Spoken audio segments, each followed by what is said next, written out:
That is hypertension is a common problem. It is common medical problem. We start the lecture. Hypertension, it is a silent killer. We know why it is called silent killer, because um, untreated hypertension, it increases the risk of heart disease and stroke. We know that heart disease, that is heart attack, is the most common cause of the death worldwide. The number one killer disease, and stroke it also causes due to the hypertension. The third commonest cause of the death, and it also causes the kidney damage, blindness, and dementia. So it is called the silent killer. And when we call the hypertension, we know the blood pressure is the lateral pressure exerted by the blood when it flows through the blood vessel. And we define the blood pressure as persistent raise of the blood pressure above the normal upper limit, irrespective of the age, who measures under standard condition. এটা হচ্ছে একটা primary health কেয়ারে দেখা যাচ্ছে most common condition. 1 in 3 patient having তিনজনের ভিতরে একজনই দেখা যাচ্ছে হাইপারটেনশন পাওয়া যায়। এবং single largest contributor for the mortality in the world, যেমন 7.1 মিলিয়ন ইন ইচ ইয়ার। এবং দেখা যাচ্ছে ইউএসএ তে 35 থেকে 64 এইজের ভিতরে 30% মানুষ হাইপারটেনশনে সাফার করতেছে, আর ইউরোপে হচ্ছে 44%। আর আমাদের যে বাংলাদেশে দেখা যাচ্ছে 20% অ্যাডাল্ট, আর হচ্ছে 40 to 65% elderly people suffering from the hypertension। আমাদের এখানে হাইপারটেনশন বেড়ে যাওয়ার কিছু কারণ আমরা খুঁজে পাচ্ছি, সেটা হচ্ছে যে metabolic syndrome, lifestyle related factor যেমন obesity, smoking, high salt intake, less physical activity. These things have plays most important role in our country for the raising the blood pressure. What is the pathophysiology of the hypertension? We know that hypertension is due to the impairment of the renal pressure natriuresis. What is renal pressure natriuresis? That is the feedback system in which the blood pressure induce a increase in sodium water excretion by the kidney that leads to a reduction in the blood pressure. যখন pressure বেড়ে যাবে তখন kidney sodium এবং water এক্সক্রিশনের মাধ্যমে blood প্রেসারটা কমে যাবে। আমরা জানি যে ব্লাড প্রেসার হচ্ছে কার্ডিয়াক আউটপুট, পেরিফেরাল রেজিস্ট্যান্স। যখনই আপনার সোডিয়াম এবং ওয়াটার এক্সক্রিশন বেড়ে যাবে, যার ফলে হচ্ছে পেরিফেরাল রেজিস্ট্যান্স কমে, টোটাল ভলিউম কমে যাওয়ার জন্য ব্লাড প্রেসার কমে যাবে। এটা হচ্ছে নরমাল ফিজিওলজিক্যাল রেসপন্স।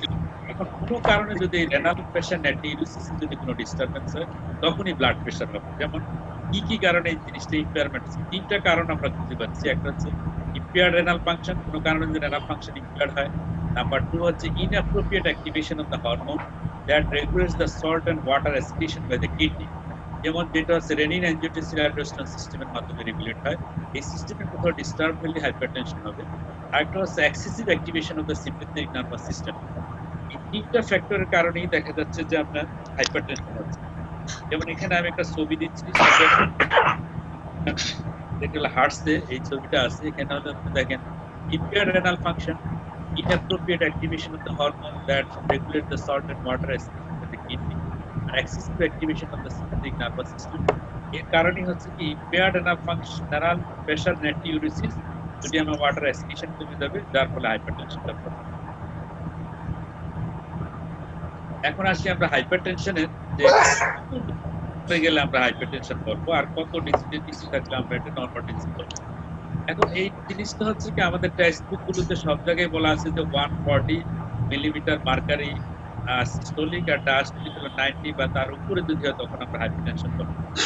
লেটেস্ট যে গাইডলাইন গুলো আছে, যেমন জেএনসি 8 গাইডলাইন, তারপর এসিসি আহার 2017 নভেম্বরে যে গাইডলাইনটা আসছে, লেটেস্ট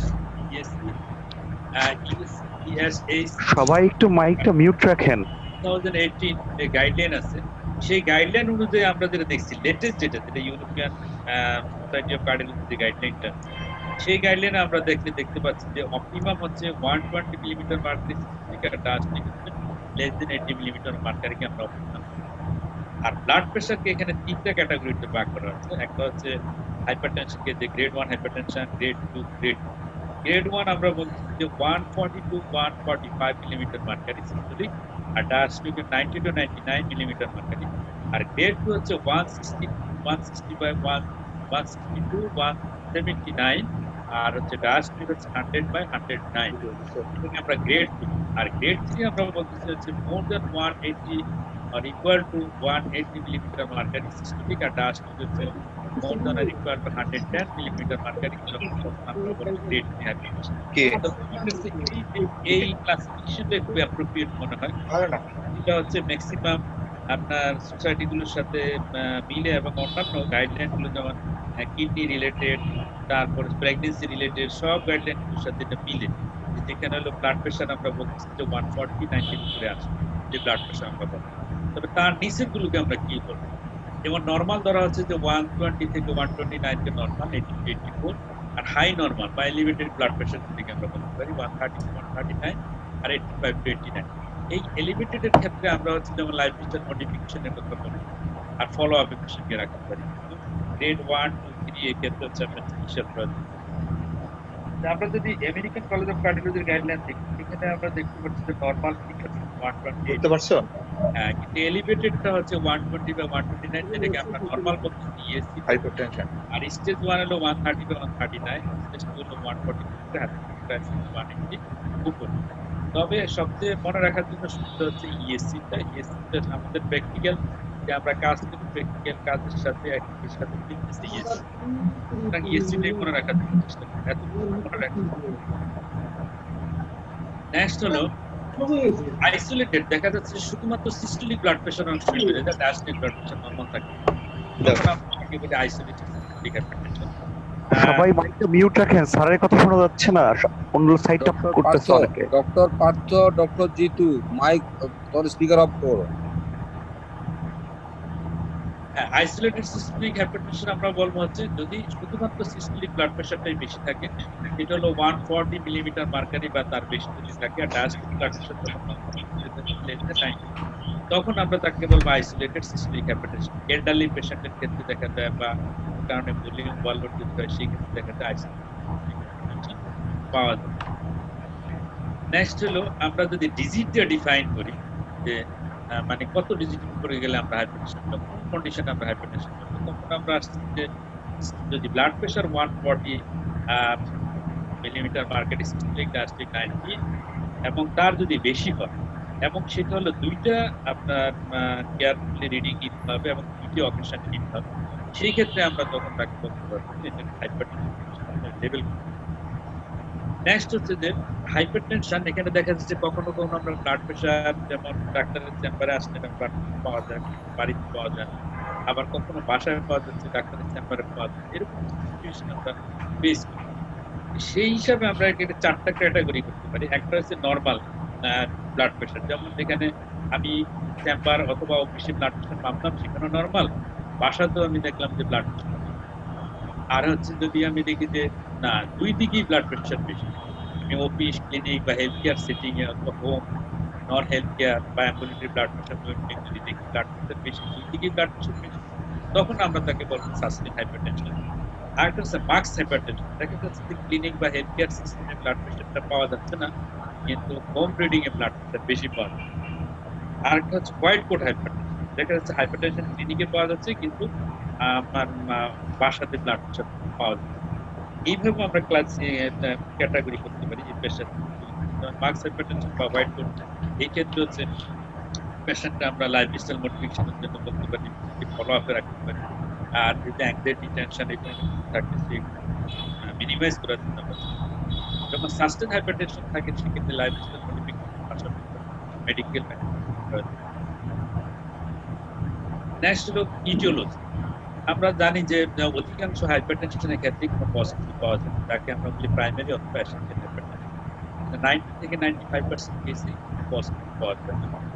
আর হচ্ছে সেকেন্ডারি হাইপারটেনশন, যখন স্পেসিফিক কোনো পজিটিভ পাওয়া যায়, তখন আমরা সেকেন্ডারি হাইপারটেনশন, যেমন 5 to 10% কেসে এই ধরনের সমস্যা থাকে যে সেকেন্ডারি হাইপারটেনশন সুনির্দিষ্ট পজিটিভ পাওয়া যায়। হাইপারটেনশন যেখানে প্রাইমারি হাইপারটেনশন কোনো কজ খুঁজে পাওয়া যাচ্ছে না, তবে কিছু রিস্ক ফ্যাক্টর আছে। এই রিস্ক ফ্যাক্টরের পেশেন্টের ক্ষেত্রে দেখা যাচ্ছে যে প্রাইমারি হাইপারটেনশন বা এসেনশিয়াল হাইপারটেনশনটা বেশি পাওয়া যায়। সেই রিস্ক ফ্যাক্টর গুলোকে আবার দুই ভাগে ক্যাটাগরি করা যায়, একটা হচ্ছে মডিফায়াবল আর একটা হচ্ছে নন মডিফায়াবল। যেমন এই ফ্যাক্টর গুলো সাথে থাকলে তাদের হাইপারটেনশনের ইনসিডেন্স বেশি। যেমন দেখা যাচ্ছে যারা সাইকোলজিক্যাল স্ট্রেস, মানে সবসময় স্ট্রেসফুল কন্ডিশনে থাকে, তাদের প্রেশার বেশি থাকার সম্ভাবনা বেশি। মেল সেক্স, মেলের প্রেশার বেশি থাকে, তার ইনক্রিজ এজ, বয়স বাড়ার সাথে সাথে প্রেশার বাড়ে। ফ্যামিলি হিস্ট্রি যদি তার থাকে হাইপারটেনশনের, তাহলে দেখা যাচ্ছে ব্লাড প্রেশার বাড়ে। তারপর হচ্ছে আপনার আর মডিফায়াবল রিস্ক ফ্যাক্টরগুলোর ভিতরে আমরা যেমন দেখি স্মোকিং যারা করেন তাদের প্রেশার বেশি থাকে, ডায়াবেটিস, হাইপারলিপিডিমিয়া, আর ওবেসিটি, তার overweight important factor, physical inactivity, unhealthy diet যারা খাচ্ছে তাদের ক্ষেত্রে দেখা যাচ্ছে যে ব্লাড প্রেশারটা বেশি থাকে। আর সেকেন্ডারি কজ, যেখানে আমরা সুনির্দিষ্ট কজের কথা বলছি, সেকেন্ডারি কজের ভিতরে মোস্ট কমন হচ্ছে কিডনি প্রবলেম। রেনাল প্রবলেম হচ্ছে খুব ইম্পর্টেন্ট। যেমন কিডনির যে সমস্যাগুলো, তার ভিতরে অন্যতম হচ্ছে রেনাল প্যারেনকিমাল ডিজিজ। আমরা জানি যেমন গ্লোমেরুলোনেফ্রাইটিস, যে কোনো গ্লোমেরুলোনেফ্রাইটিসের সাথে হাইপারটেনশন থাকে, পলিসিস্টিক ডিজিজের সাথে থাকে। তারপর হচ্ছে পাইলোনেফ্রাইটিস, অনেক সময় তার কিডনি যদি ড্যামেজ হয় সেক্ষেত্রে আমরা দেখি যে হাইপারটেনশন অ্যাসোসিয়েটেড থাকে। এছাড়া রেনোভাস্কুলার ডিজিজ যেমন হচ্ছে রেনাল আর্টারি স্টেনোসিস থাকে, primary aldosteronism, obstructive sleep apnoea, কিন্তু ড্রাগ, অ্যালকোহল হচ্ছে হাইপারটেনশন থাকে। আর হচ্ছে phaeochromocytoma, Cushing syndrome, hypothyroidism, hyperthyroidism, coarctation of the aorta, primary hyperparathyroidism, congenital adrenal hyperplasia, minorcortical excessive syndrome, তারপর অ্যাক্রোমেগালি, এই সমস্ত কন্ডিশনে আমরা দেখি যে প্রেশার বেশি থাকে। এবং এই কজগুলো যদি সুনির্দিষ্টভাবে আমরা ডিটেক্ট করতে পারি, তখন তাকে আমরা লেভেল করি সেকেন্ডারি হাইপারটেনশন। সেকেন্ডারি হাইপারটেনশন কখন আমরা লেভেল করবো, আমি আবার পরে বলবো। নেক্সট হচ্ছে হাইপারটেনশনের সাথে দেখবেন অনেকগুলো জিনিস রিলেটেড, যেমন into hypertension, white coat hypertension, hypertension, এখানে কতগুলো ডেফিনিশন থাকে। Pregnancy induced hypertension, hypertension crisis, urgency, এই জিনিসগুলো সম্পর্কে আমি একটু শর্টলি আপনাদের এবার একটা হচ্ছে হোয়াইট কোট হাইপারটেনশন বা অফিস হাইপারটেনশন, যে বাসাতে পাওয়া যাচ্ছে। এর কারণ হচ্ছে যেমন অফিস এনভায়রনমেন্টে দেখা গেল আপনার খুব অ্যাংজাইটি, টেনশন বা discomfort, unfamiliar surroundings blood pressure বেড়ে যেতে পারে। সেই ক্ষেত্রে হচ্ছে এগুলো 20% কেসে হাইপারটেনশনে দেখা যায় এই ধরনের প্রবলেম থাকে, এবং বাসাতে নরমাল ব্লাড প্রেশার পাওয়া যায়। নেক্সট হচ্ছে হাইপারটেনশন ইন প্রেগন্যান্সি, খুব ইম্পর্টেন্ট টপিক। দেখা যাচ্ছে যে 5 to 10% all pregnancy world wide আপনার দেখবেন যে হাইপারটেনশন পাওয়া যায়।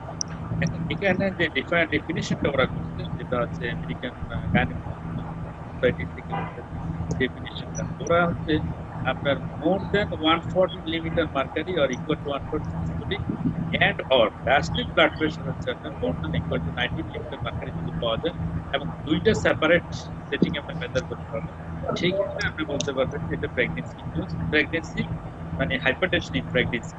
হাইপারটেনশন প্রেগন্যান্সিকে আবার দুই ভাগে ভাগ করে, একটা হচ্ছে মাইল্ড এন্ড সিভিয়ার। মাইল্ড আমরা বলবো সিস্টোলিক যদি 140 থেকে 159 থাকে, আর ডায়াস্টলিক 90 to 109 থাকে, মাইল্ড হাইপারটেনশন। আর সিভিয়ার বলবো হলো সিস্টোলিক যদি 160 এবং তার বেশি, ডায়াস্টলিক 110 বা বেশি হয়, তখন আমরা বলবো সিভিয়ার হাইপারটেনশন ইন প্রেগন্যান্সি। আর এছাড়াও প্রেগন্যান্সিতে আমরা 4টা ক্যাটাগরিতে ভাগ করি, একটা হচ্ছে chronic or pre existing hypertension, আর হচ্ছে গ্যাস্ট্রেশনাল হাইপারটেনশন, আর হচ্ছে প্রি এক্লাম্পসিয়া, আর হচ্ছে chronic pre existing hypertension with superimpose pre eclampsia. 4টা গ্রুপে ভাগ করা হয়। এখানে প্রথম যেটা হচ্ছে ক্রনিক বা প্রি এক্সিস্টিং, মানে তার আগে থেকেই প্রেশার আছে, এর সাথে এখন বর্তমানে তার হচ্ছে প্রেগন্যান্সি ক্যারি করতে, সেই ক্ষেত্রে হচ্ছে যে hypertension discover pre-conception or prior to 20 week of gestation। 20 week হচ্ছে একটা ইম্পর্টেন্ট ল্যান্ডমার্ক। 20 সপ্তাহের আগে যদি আমি হাইপারটেনশন কারণ পাই প্রেগন্যান্সি পেশেন্টের, সেই ক্ষেত্রে আমরা তাকে বলবো যে chronic or pre existing hypertension. আর গ্যাস্ট্রেশনাল বলবো যে যখন 20 সপ্তাহ পরে আমরা পাচ্ছি ডায়াগনোসিস করতে পারি, তখন আমরা বলবো তাকে gestational hypertension. Defined as having a blood pressure higher than 140/90 measures on 2 separate occasions more than 6 hours apart, without the presence of protein in the urine. Urine protein থাকা যাবে না, এবং ডায়াগনোসিস হবে আফটার 20 উইক অফ গেস্টেশন। তাহলে পেশেন্টটা হচ্ছে দুইটা separate অপারেশনে মাপতে হবে 6 আওয়ার অ্যাপার্টসে এবং প্রোটিন থাকবে না ইউনিটে, আর ডায়াগনোসিস হবে 20 উইকের পরে, তখন আমরা তাকে বলবো গেস্টেশন হাইপারটেনশন। আর হচ্ছে প্রি এক্লাম্পসিয়া এটা হচ্ছে 20 উইকের পরে হবে, তবে তার সাথে অ্যাটলিস্ট ওয়ান ফলোইং প্রোটিনিউরিয়া থাকতে পারে, অথবা ম্যাটার্নাল অর্গান ডিসফাংশনের ফিচার থাকতে পারে, অথবা ইউটেরো প্লাসেন্টাল ডিসফাংশন। যদি এই তিনটার যে কোনো একটা ফিচার থাকে, তখন আমরা তাকে বলবো প্রি এক্লাম্পসিয়া আর এক্লাম্পসিয়া। আর ক্রনিক প্রি এক্সিস্টিং হাইপারটেনশন উপরে সুপারইম্পোজ হচ্ছে প্রি এক্লাম্পসিয়া এক্লাম্পসিয়া। এটা হচ্ছে chronic hypertension is defined above but develop signs and symptoms of pre-eclampsia and eclampsia after 20 years of gestation. এই চারটা ক্যাটাগরিতে প্রেগন্যান্সি হাইপারটেনশনকে ক্যাটাগরাইজ করা হয়, এবং প্রেগন্যান্সিতে আমরা যে ড্রাগগুলো কমনলি ইউজ করি সেটা ল্যাবেটালর, নিপিটিমিন, মিথাইলোপ্রোপাইল ইউজ করা হয়। আমরা সাধারণত বিটা ব্লকার ইউজ করতে চাই না, কারণ গ্রোথ রিটার্ডেশন হয়, বেডিকার্ডিয়া ইউজ করা হয়। এসি ইনহিবিটর আমরা ইউজ করি না, ফিটাল গ্রোথ রিটার্ডেশন হয়, এই জন্য এসি ইনহিবিটর ইউজ করা হয় না। তারপর হচ্ছে রেনাল ফেলিওর ইউনিটার ডায়াবেটিস ইউজ করতে দেখা যায় অনেক সময় প্লাজমা ভলিউম কম্প্রোমাইজ হয়, অলিগোহাইড্রোজেনেজ হওয়ার সম্ভাবনা থাকে। এই জন্য আমরা এই ড্রাগগুলো ইউজ করি না প্রেগন্যান্সি। তাহলে দেখা যাচ্ছে যে ডায়াবেটিস, এসি ইনহিবিটর আর হচ্ছে এআরবি আর বিটা ব্লকার সাধারণত যে ম্যাটার্নাল ড্রাগ কম ইউজ করা হয়। নেক্সট হলো হাইপারটেনসিভ ক্রাইসিস। হাইপারটেনসিভ ক্রাইসিসের একটা ইম্পর্টেন্ট যেখানে হচ্ছে আপনার ইমিডিয়েটলি তার ব্লাড প্রেশার কমানোর প্রয়োজন হয়। যে hypertensive crisis আমরা বলি তখন severe increase in the blood pressure that can lead to the stroke.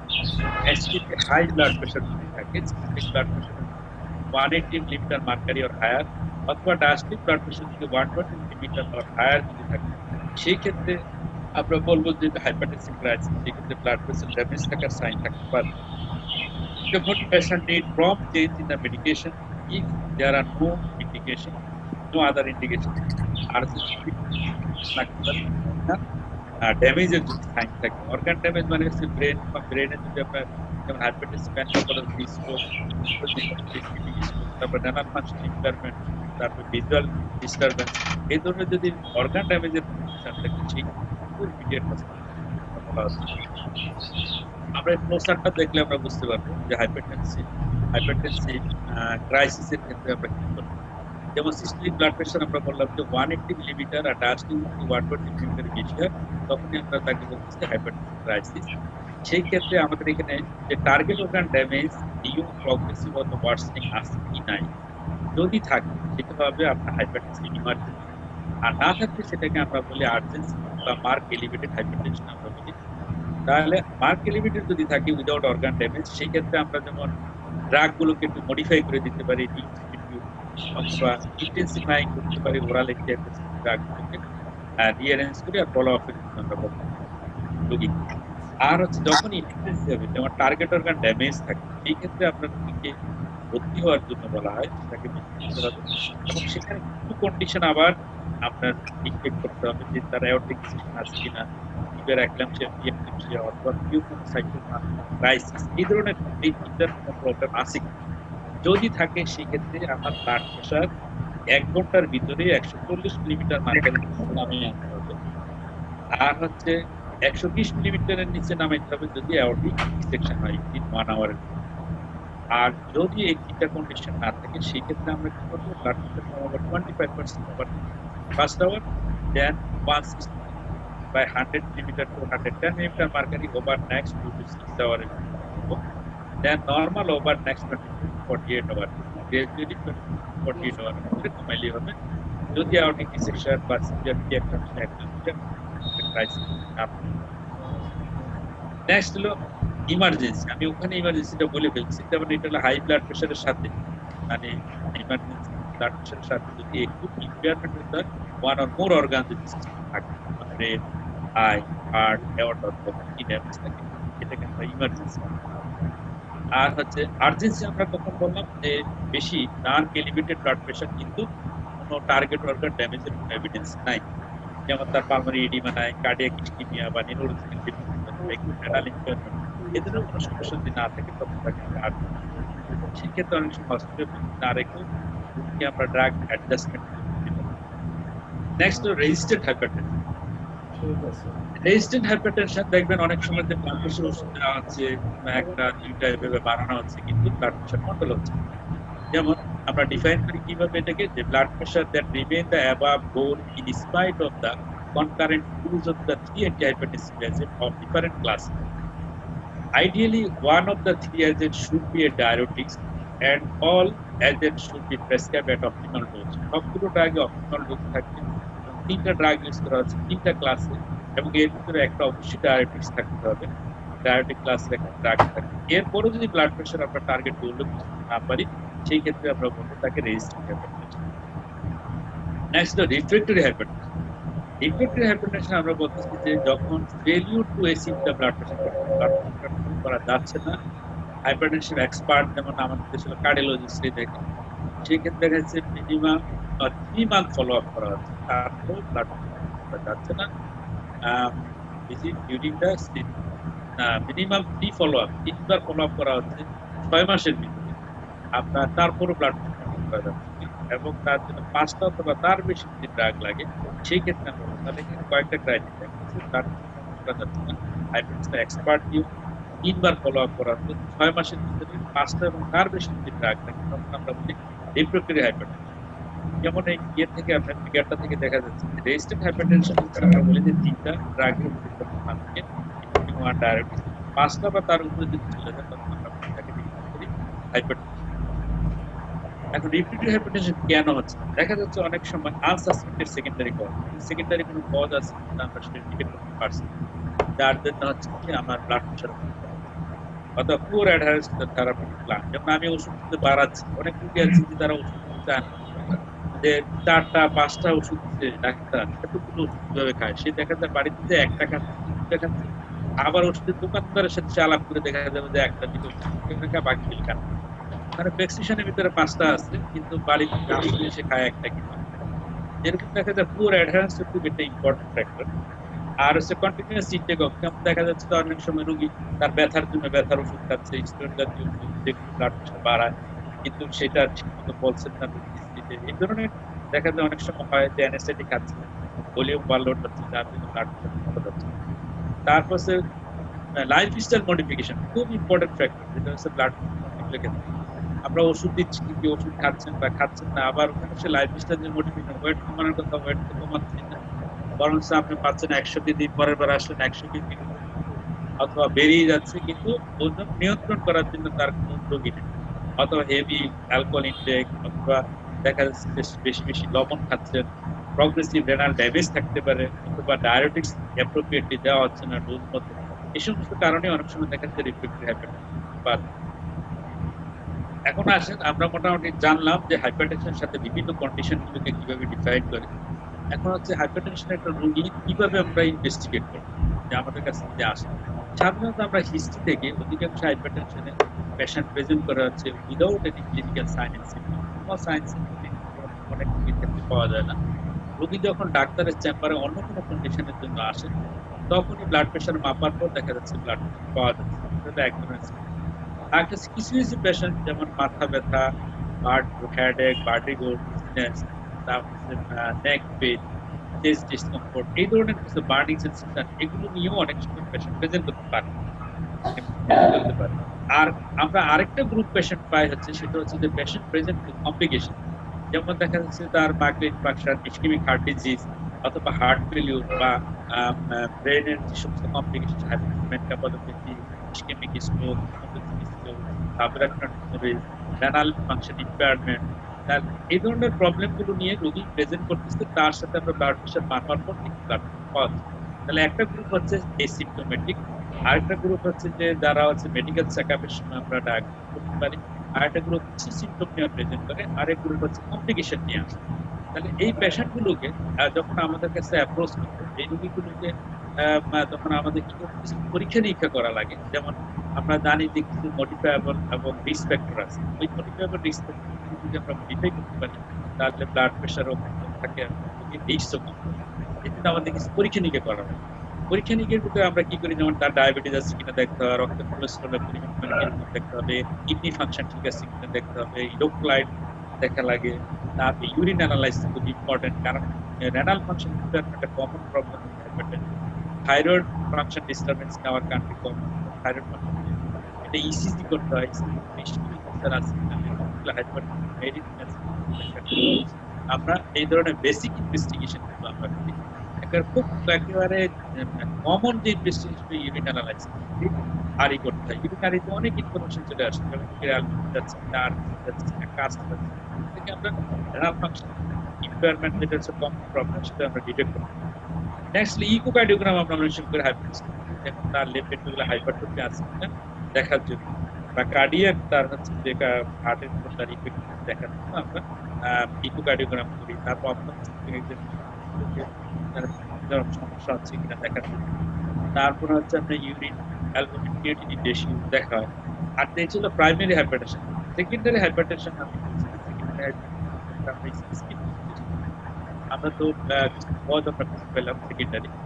কখন আমরা সাসপেক্ট করি যে সেকেন্ডারি হাইপারটেনশন একটা থাকবে, সেটা হচ্ছে যেমন যদি আমরা দেখি new onset or uncontrolled hypertension disorder, একটা আরেকটা হচ্ছে যে drug resistance or induce hypertension. তারপর অ্যাব্রাপ্ট অনসেট অফ হাইপারটেনশন, হঠাৎ করে হাইপারটেনশন দেখা যাচ্ছে। হাইপারটেনশন যদি অনসেট হয় 30 বছরের কম বয়সের ক্ষেত্রে, যাদের হাইপারটেনশন থাকে তাদের ক্ষেত্রে সাধারণত সেকেন্ডারি হাইপারটেনশন কজ খুঁজে বের করতে হবে। Exacerbation of the previously control hypertension, আগে ব্লাড প্রেশার ভালো ছিল, হঠাৎ করে ব্লাড প্রেশার আনকন্ট্রোল হয়ে যায়, সেক্ষেত্রে কোনো সেকেন্ডারি কজ। disproportionate growth বা target organ damage for the degree of hypertension, হাইপারটেনশনের যে তার টার্গেট অর্গান ড্যামেজ বেশি যদি হয় সেক্ষেত্রে সেকেন্ডারি হাইপারটেনশন বুঝতে হবে। Accelerated hypertension, onset of the diastolic hypertension in older adult more than or equal to 65 years. Diastolic hypertension 65 years unprovoked or excessive hypokalemia, তাহলে এই সমস্ত কন্ডিশন যদি থাকে তাহলে আমাকে সেকেন্ডারি হাইপারটেনশন বুঝতে হবে। সেকেন্ডারি হাইপারটেনশনের জন্য আমরা পরীক্ষা করব স্ক্রিনিং টেস্ট, স্ক্রিনিং টেস্ট করে সেই মধ্যে আমরা চিকিৎসা করব সেকেন্ডারি হাইপারটেনশন। এখন হচ্ছে আমাদের ম্যানেজমেন্ট, যেমন সেকেন্ডারি হাইপারটেনশনের স্ক্রিনিং টেস্ট আমার কিডনি আমরা স্ক্রিনিং করি আল্ট্রাসোনোগ্রাফি করি, তারপরে হচ্ছে যেমন পিওক্রোমোসাইটোমা যদি থাকে ক্যাটাক্রমের লেভেল দেখা হয়, তারপর কোশিং সিনড্রোম থাকে যখন cortisol level, hypocortisol suppression test, thyroid, এইভাবে কোয়াগুলেশন অফ দ্য অ্যাওর্টা থাকে, অ্যাওর্টা ডিটেক্ট করতে হবে। যদি সুনির্দিষ্ট কোনো কজ সাসপেক্ট করা হয় ক্লিনিক্যাল এক্সামিনেশন এবং এই ধরনের কন্ডিশনের মাধ্যমে, তাহলে আমরা ওইভাবে আমরা ওই লাইনে আমাদের যেতে হবে, পরে সেকেন্ডারি কজ ডিটেক্ট করতে হবে, কজ ডিটেক্ট করে চিকিৎসা করতে হবে। নেক্সট ট্রিটমেন্ট, আমরা ম্যানেজমেন্ট কিভাবে করবো হাইপারটেনশনের ক্ষেত্রে। ম্যানেজমেন্টের ক্ষেত্রে হচ্ছে এটার একটা উদ্দেশ্য আছে যে কেন আমরা চিকিৎসা করবো হাইপারটেনশন। উদ্দেশ্য হচ্ছে তার মরবিডিটি এবং মর্টালিটি কম রাখা, কারণ আমরা জানি যে হাইপারটেনশন আমরা চিকিৎসা না করি তাহলে হার্টের প্রবলেম এবং ব্রেনের সমস্যা, স্ট্রোকে কিন্তু মেজরিটি পেশেন্ট মারা যায়, এবং ওয়ার্ল্ডে number 1 common cause of the death হচ্ছে হার্ট অ্যাটাক, আর হচ্ছে নাম্বার 3 কজ হচ্ছে ব্রেন স্ট্রোক। এই দুটি হচ্ছে হাইপারটেনশন রিলেটেড। সুতরাং আমরা যদি স্ট্রোক এবং হার্টের প্রবলেম, হার্ট অ্যাটাক যদি আমরা যেমন একটা ইনফাকশন যদি আমরা কমাইতে চাই তাহলে হাইপারটেনশন কন্ট্রোল করতে হবে। এবং সেই কন্ট্রোলের জন্য আমাদের একটা টার্গেট থাকবে যে আমরা কত নিচে রাখবো। যেমন মেজরিটি পেশেন্টের ক্ষেত্রে আমাদের টার্গেট হলো 140 by 90 মিলিমিটার মার্কারের নিচে ব্লাড প্রেশার আমরা রাখবো। এছাড়া তাদের ক্ষেত্রে দেখা যাচ্ছে যে হার্টের প্রবলেম, ডায়াবেটিস মেলাইটাস, কিডনি সমস্যা আছে বা অন্যান্য যেমন ব্রেন স্ট্রোক, এই সমস্ত রোগীদের ক্ষেত্রে অবশ্যই 130 by 80 মিলিমিটার মার্কারের নিচে ব্লাড প্রেশার রাখতে হবে। আর আমেরিকান কলেজ অফ কার্ডিওলজির ওদের একটা যে গাইডলাইনে ওরা টার্গেট ব্লাড প্রেশার যেটা করবে ম্যাক্সিমাম ক্ষেত্রে ওদের হচ্ছে 130 by 80 ব্লাড প্রেশার 80 মিলিমিটার মার্কারের নিচে রাখার জন্য ওরা বলছে যে সব ক্ষেত্রেই দেখা যাচ্ছে 130 রাখলে পেশেন্ট ভালো থাকে। নেক্সট হলো আমরা কিভাবে ম্যানেজ করবো পেশেন্ট। ম্যানেজ করার জন্য আমাদের 3টা অপশন আছে। একটা হচ্ছে যে আমরা কি করি, আমরা যে নন ফার্মাকোলজি যেটা নাইফ মডিফিকেশনের মাধ্যমে, ফার্মাকোলজিক্যাল এজেন্ট যেমন অ্যান্টিহাইপারটেনসিভ ড্রাগ আমরা ইউজ করি। আর কিছু ক্ষেত্রে ইন্টারভেনশনাল সার্জারি প্রয়োজন হয় হাইপারটেনশন। যেমন নন ফার্মাকোলজিক্যাল যে ম্যানেজমেন্ট, সেখানে হচ্ছে আমাদের ওয়েট কমাইতে হবে, ওয়েট বেশি থাকলে ওয়েট কমাইতে হবে। আর হচ্ছে যেমন ডায়েট রিচ ইন ফ্রুটস এবং ভেজিটেবলস দিতে হবে। with reduced content of saturated and total fat, আর হচ্ছে কোয়াটিং অফ স্মোকিং, এবং স্মোকিং করা যাবে না, স্মোকিং ব্লাড প্রেশার বাড়ায়। ডায়েটারি সোডিয়াম রেস্ট্রিকশন করতে হবে, ফিজিক্যাল অ্যাক্টিভিটি, ফিজিক্যাল অ্যাক্টিভিটি এর মাধ্যমে আমরা ব্লাড প্রেশার কমে রাখতে পারি। যেমন eating of the more fruits, more vegetables, dead food and low fat diet এবং এক্সারসাইজের মাধ্যমে ব্লাড প্রেশার কমানো। ব্লাড প্রেশার কমানোর জন্য যেটা লাইফস্টাইল মডিফিকেশন বেস্ট ডায়েটারি একটা অ্যাডভাইস আছে, এর মাধ্যমে যেমন এখানে যে জিনিসটা বলা আছে, বেস্ট ডায়েটারি প্যাটার্নের ভিতরে consume a diet rich in fruits, vegetables আর low fat dietary product with reduced content of the saturated fat, total fat, এর মাধ্যমে আমরা 8 to 14 millimetre mercury blood pressure কমাইতে পারি। সিস্টেমিক ব্লাড প্রেশার আমরা কমাই। ইন্ডাকশন বলা হচ্ছে যে maximum maintain the normal body weight, the body mass index 18.5 to 20.9 kilogram per metre স্কয়ারের ভিতরে রাখতে হবে। আর আপনার নেক্সট হচ্ছে সল্ট ইনটেক। সল্ট ইনটেক এটা reduce daily dietary sodium intake as much as possible, ideally to 65 millimole per day, 1.5 gram per day sodium R 3.8 gram per day হলো sodium chloride. এর মাধ্যমে 2 to 8 মিলিমিটার মার্কারি আমরা কমাতে পারি। Physical activity at least 30 minute physical activity মানে regular exercise করতে হবে most of the day in week. এক্ষেত্রে হলো 4 to 9 মিলিমিটার মার্কারি আর অ্যালকোহল মডারেশনের মাধ্যমে আছে 2 to 4 millimetre mercury blood pressure. Next হলো যে আমাদের যেমন হচ্ছে ড্রাগের ভিতরে আমরা ইউজ করি কি, যেমন ACE inhibitor, ARB, beta blocker, diabetes, central electric drug, vasodilator ড্রাগগুলো আমরা ইউজ করি ফর আমরা এই টাইপের ড্রাগগুলো আবার পরে আসছি। ইন্টারভেনশন যেমন রেনাল আর্টারি স্টেনোসিস থাকে, কোয়াকুলেশন ডায়াবেটা থাকে, সেই সমস্ত ক্ষেত্রে অনেক সময় ইন্টারভেনশন প্রয়োজন। তারপর সার্জিক্যাল ম্যানেজমেন্ট, যেমন কোয়াকুলেশন ডায়াবেটার ক্ষেত্রে সার্জিক্যাল ম্যানেজমেন্ট করা যায়। তারপর লিউকোসাইটোমা, কোন সিনড্রোম, অ্যাক্রোমেগালি, এই সমস্ত ক্ষেত্রে আমার যেমন সার্জারি প্রয়োজন হতে পারে।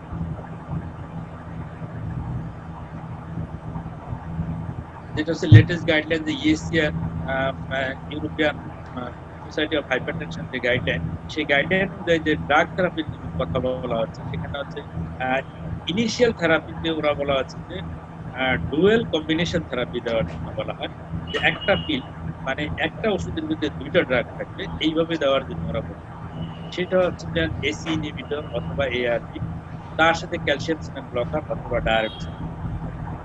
এবং বলা হচ্ছে যে কনসিডার মনোথেরাপি যদি লো রিস্ক গ্রেড 1 হাইপারটেনশন থাকে অথবা ভেরি এল্ডারলি পেশেন্ট যদি থাকে, মোর দেন 80 অথবা ফ্রেজাইল পেশেন্ট যদি থাকে, সেই সমস্ত পেশেন্টের ক্ষেত্রে আপনার সিঙ্গেল ড্রাগের কথা বলা হচ্ছে। Otherwise drug single pill combination therapy, ARB সাথে calcium channel blocker diabetes combination initial therapy.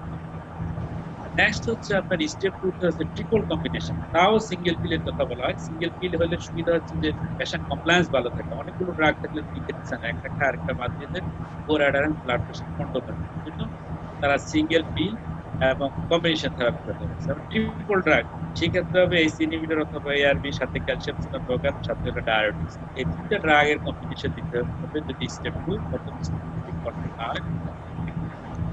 Third স্টেজে হচ্ছে আপনার ট্রিপল ড্রাগ আমরা দিলাম, সে তার সাথে স্পাইনোল্যাকটোন আর আদার ড্রাগ যোগ করতে হবে। সেটা হচ্ছে রেজিস্ট্যান্স হাইপারটেনশনের ক্ষেত্রে add spironolactone 20 to 50 milligram OD or other diuretics বা আলফা ব্লকার বা বিটা ব্লকার ইউজ করতে হবে। বিটা ব্লকারের ক্ষেত্রে বলা হচ্ছে যে আমরা কখন বিটা ব্লকার ইউজ করবো, সাধারণত দেখা যাচ্ছে গাইডলাইন কিন্তু বিটা ব্লকার করে গেছে, তবে এখানে কম্পেলিং ইন্ডিকেশন বিটা ব্লকার তারা চলবেই না, যেমন হার্ট ফেলিউরের রোগী, angina, migraine infection, post-traumatic patient, atrial fibrillation হচ্ছে রোগী, এই ধরনের রোগীর ক্ষেত্রে অবশ্যই আমাদেরকে বিটা ব্লকার দিতে হবে। কারণ সেখানে হলো সার্ভাইভাল বেনিফিট আছে বিটা ব্লকারের। বিটা ব্লকার যেখানে কার্ডিয়াক প্রবলেম থাকে, যেমন একটা পেশেন্টের এট্রিয়াল ফিব্রিলেশন অথবা টেকিকার্ডিয়া আছে, সেক্ষেত্রে আমার বিটা ব্লকার আছে চুজ করতে হবে।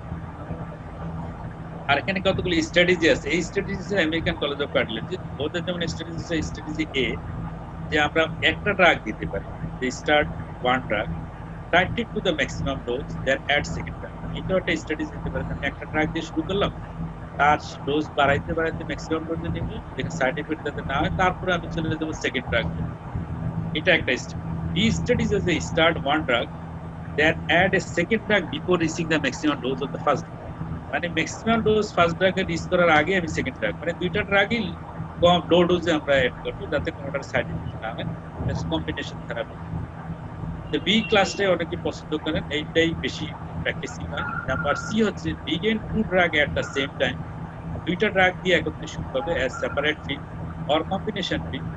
Initial combination therapy is recommended if blood pressure is greater than 20, systolic diastolic or 10 mm above 12. যদি 20 mm systolic 10 মিনিট আসে, সেই ক্ষেত্রে দুইটা ড্রাগের কম্বিনেশন দিয়ে শুরু করা যায়। এখন আমি অ্যান্টিহাইপারটেনসিভ ড্রাগগুলো সম্পর্কে একটু বলবো, যে অ্যান্টিহাইপারটেনসিভ যে ড্রাগগুলো আমরা কমনলি ইউজ করি আর যে গাইডলাইনগুলো যে বলতেছে, ওরা বেশিরভাগই এসিডিবিটর, এআরবি, ক্যালসিয়াম ব্লকার, তারপর ডায়োরেটিক্স, এই তিনটা ড্রাগের প্রতি ওরা বেশি জোর দিচ্ছে। আমরা যেমন ডায়োরেটিক্স হলো কমনলি যেগুলো হাইড্রোক্লোরোথায়াজাইড, ক্লোরথেলিডন, ডোপামাইন, এই ড্রাগগুলি আমরা কমনলি ইউজ করি। আর যে পটাশিয়াম স্পারিংগুলো, স্পারাডাক্টন, অ্যামালোরা, ট্রাইমোডান ইউজ করা হয়। তবে ডায়োরেটিক্স ইউজ করার ক্ষেত্রে যেটা মনিটর করা দরকার, সেটা পটাশিয়াম লেভেল দেখতে হয়, যে পটাশিয়াম লেভেল অনেক সময় কমে যেতে পারে। আর হচ্ছে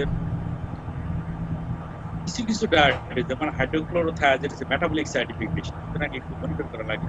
আর মোস্ট ইফেক্টিভ এই ডায়াবেটিসটা শুধু সিঙ্গেল ড্রাগের যে কম্বিনেশনটা আমরা ইউজ করি এসিডিবিটর বা এআরবির সাথে, তাহলে খুব ভালো ইফেক্ট পাওয়া যায়। আর আপনার স্পারোলেক্টন যদি আমরা ইউজ করি, সেক্ষেত্রে দেখা যায় গাইনোকোমেশিয়া এবং হাইপারক্যালিমিয়ার সম্ভাবনা থাকে। যখন জিএফআর, ইজিএফআর বা জিএফআর কম থাকে, যেমন 40 ml থাকে, সেই ক্ষেত্রে হচ্ছে লুপ ডায়োরেটিক্স ইউজ করা প্রয়োজন, মানে ইউরিন আউটপুট বাড়ানো। নেক্সট হলো আমাদের এসি ইনহিবিটর এআরবি, যেটা হচ্ছে commonly practice drug. AC inhibitor ARB, AC inhibitor যেমন লিসিনোপ্রিল, বেনাজাপ্রিল, কোসিনোপ্রিল, ইনাপ্রিল, ডেমিপ্রিল ইউজ করা হয়। তার কমনলি তো আমাদের দেশে যেগুলো আমরা ইউজ করি, রেডিপ্রিল ইউজ করা হয় বেশি। নেক্সট হলো এআরবি হচ্ছে ক্যান্ডিসাটান, বালসাটান, লোসাটান, অলমিসাটান এন্ড টেলমিসাটান, সমস্ত ড্রাগগুলো ইউজ করা হয়। এই ড্রাগগুলো এসি ইনহিবিটরের হওয়ার সম্ভাবনা বেশি, হাইপারক্যালিমিয়া হওয়ার সম্ভাবনা থাকে, পটাশিয়াম লেভেল মনিটরিং করা হয়। নেক্সট হলো বিটা ব্লকার। বিটা ব্লকার হচ্ছে যেমন মেটাফ্লোরোসাক্সিনেট, টার্টারেট, নেভিবুলোল, প্রোপানানল, কার্বিডিলল, ডিসোপ্রোলল, ল্যাবেটোলল, সমস্ত ড্রাগগুলো আমরা ইউজ করি। যেমন হচ্ছে এই ড্রাগগুলো সাধারণত ফার্স্ট লাইন এজেন্ট হিসেবে আমরা ইউজ করি। যেমন যে সমস্ত রোগীগুলো ইসকেমিক হার্ট ডিজিজ থাকে, মাইগ্রেন ইনফাকশন থাকে, তারপরে হার্ট ফেলিউর থাকে, বিটা ব্লকারটা বেশি করা হয়। এছাড়া যেমন যাদের মাইগ্রেন হেডেক থাকে, তার বিটা ব্লকের কমন সাইড ইফেক্ট যেটা, সেটা হচ্ছে fatty and decrease heart rate কমে বিটা ব্লকার। আর হচ্ছে গ্লুকোজ মেটাবলিজম ডিস্টার্ব করে ডায়াবেটিস থাকে। আর যে সেকেন্ড থার্ড ডিগ্রি ব্লক করা যায়। নেক্সট হলো calcium channel blocker. Calcium channel ব্লকারের ভিতরে দুই গ্রুপের আছে ক্যালসিয়াম, একটা নন হাইড্রোপাইরিডিন, ডাইহাইড্রোপাইরিডিন গুলো হচ্ছে যেমন টেইকাডিয়া করে, অ্যামিলোরাইড আর ডিপিডিপি।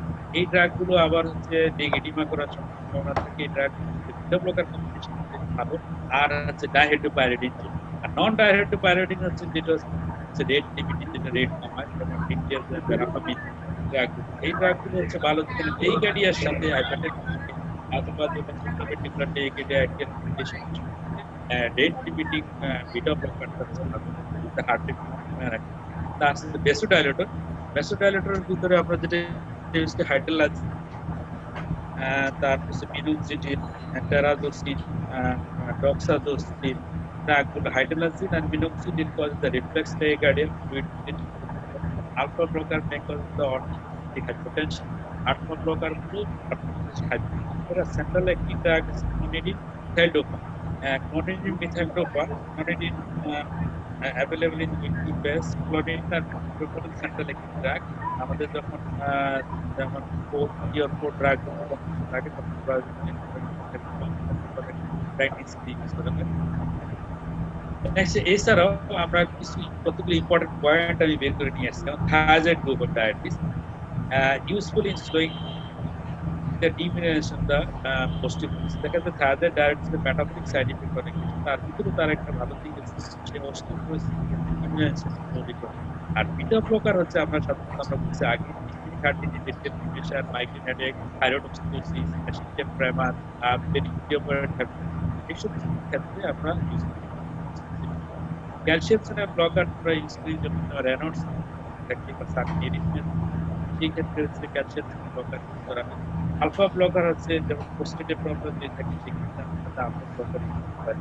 আর হচ্ছে অ্যালডোস্টেরন অ্যান্টাগনিস্ট, যেমন পটাশিয়াম স্কোয়ারিং ডায়াবেটিক্স করার ক্ষেত্রে দেখা যায় পটাশিয়াম লেভেলটা করতে হবে। আর এসি ইনহিবিটর আর এআরবি, এসি ইনহিবিটর এআরবি হচ্ছে আপনাদের প্রেগন্যান্সিতে আমরা ইউজ করতে না, কারণ হচ্ছে সাইড ইফেক্ট বেশি প্রেগন্যান্সিতে বা ভিটাল রিটার্ডেশন, ভিটাল অ্যানালাইজ করার সম্ভাবনা থাকে। আর বিটা ব্লকার হচ্ছে অ্যাভয়েড করি আমরা কাদের অ্যাজমা বা যেগুলো লাংস প্রবলেম থাকে, সিপিটি, হার্ট ক্ষেত্রে। আর থায়াজাইড ডায়াবেটিস ইউজ করার সময় আমাদের ইলেক্ট্রোলাইট ব্যালেন্সটা আমাদের দেখে। নেক্সট হচ্ছে কিছু স্পেশাল সিচুয়েশনে আমরা কিছু ড্রাগ ইউজ করি, যেমন ডায়াবেটিস যেটাকে আমরা কম্পাইলিং ইন্ডিকেশন বলি, যে কিছু স্পেসিফিক সিচুয়েশনে স্পেসিফিক ড্রাগ আমরা ইউজ করি, যেগুলো টার্গেট অর্গান ড্যামেজ ক্রিয়েট করে। যেমন ডায়াবেটিস হচ্ছে আমরা একটা ডিজিজ যেখানে ম্যাক্সিমাম অর্গানগুলোতে তার ড্যামেজ করার সম্ভাবনা। এসি ইনহিবিটর এআরবি হচ্ছে best drug for the diabetes. এর সাথে ক্যালসিয়াম চ্যানেল ব্লকার অ্যাড করা যায়। আরো ড্রাগ লাগে, যেমন এল্ডারলি পেশেন্টদের যদি হাইপারটেনশন, সেক্ষেত্রে ডায়াবেটিস ভালো, তাদের তবে ডায়াবেটিস সেখানে ইলেক্ট্রোলাইট করার প্রয়োজন। নেক্সট হচ্ছে যেমন প্রেগনেন্সি যদি হয়, আমরা আগেই বলছি প্রেগনেন্সিতে আমরা ইউজ করি যেমন ল্যাবেটলল, ডিপিডিপি, বেশি কিছু ড্রাগ, মিথাগ্লোপা, হাইড্রোলাজিন, সিওপিডি থাকে, ক্যালসিয়াম চ্যানেল অ্যান্টাগনিস্ট, আর হচ্ছে যেমন যদি ইয়াং অ্যাডাল্ট ক্ষেত্রে সমস্যা হচ্ছে যে তাদের অধিকাংশ অ্যান্টিহাইপারটেনসিভ ড্রাগগুলো আপনার ইম্পর্টেন্সে ডেভেলপ করার সম্ভাবনা থাকে। যেমন সেই ক্ষেত্রে হচ্ছে এই যে ড্রাগগুলো কম, যেমন বিটা ব্লকারের ভিতরে আছে নেবিকুলর, তারপর বিভিন্ন ড্রাগ বা ইয়াং অ্যাডাল্টের ক্ষেত্রে সাধারণত আমরা ব্লকার ড্রাগগুলো বেশি ইউজ করা হয়। আর যেমন রেনাল ডিজিজের সাথে হাইপারটেনশন ম্যানেজ করা খুব ডিফিকাল্ট হয়, সেক্ষেত্রে অনেক সময় আলফা ব্লকার আমরা ইউজ করি সাথে।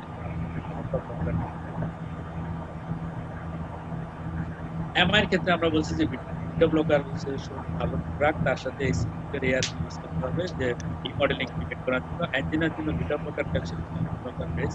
নাইট্রেটস যেমন একুট হার্ট ফেলিউর যদি নিয়ে আসি হাইপারটেনশন, আমরা নাইট্রেটস তার সাথে ডায়াবেটিস আর হচ্ছে আপনার স্টাবল বিটা ব্লকার ইউজ করি। এখন আমরা ফলো আপ এবং মনিটরিং কিভাবে আমরা একটা রোগীর হাইপারটেনশন ফলো আপ করা, যেমন হাইপারটেনশন রোগী সেটা লাইফ সাইলেন্ট কিলার, খুবই ডেঞ্জারাস ডিজিজ, যেখানে আমার হার্ট অ্যাটাক এবং ব্রেন স্ট্রোকের সম্ভাবনা বেশি থাকে।